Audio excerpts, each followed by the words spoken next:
add up the number of people living with a neglected tropical disease, we found something that was initially counterintuitive, but now we kind of get it. And that is that most of the world's poverty-related neglected diseases are not necessarily in the poorest, most devastated countries of sub-Saharan Africa.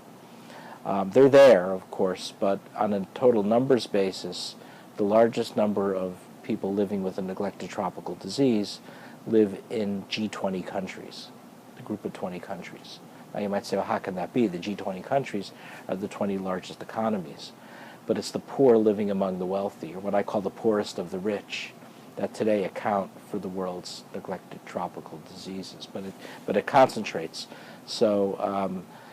in areas of poverty within those countries. So today the G20 countries, together with Nigeria, although it's not a G20 country, it has an overall GDP and economy greater than the bottom 3 or 4 G20 countries, account for most of the world's worm infections, and leishmaniasis and Chagas disease and dengue and other arbovirus infections and leprosy and tuberculosis, and the list goes on. But again, it's the poor living in those countries that account for it, and the poor tend to cluster in certain areas. So for instance, northern Argentina or northeastern Brazil, or if you go into China, it's not so much in eastern China, which has prospered economically over the last 2 decades, but you go into southwestern China, into Guizhou, Yunnan, Sichuan province, and you go back in time 75 years, and you see these diseases that are still there.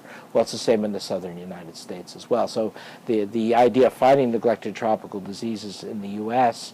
actually is not unique. That is the new normal of global health. It's not your father's global health or your mother's global health, where you talked about the global north versus the global south. In my opinion, all economies are rising but leaving behind a bottom segment of society, and that's the new face of global health, and I gave it a new name, blue marble health.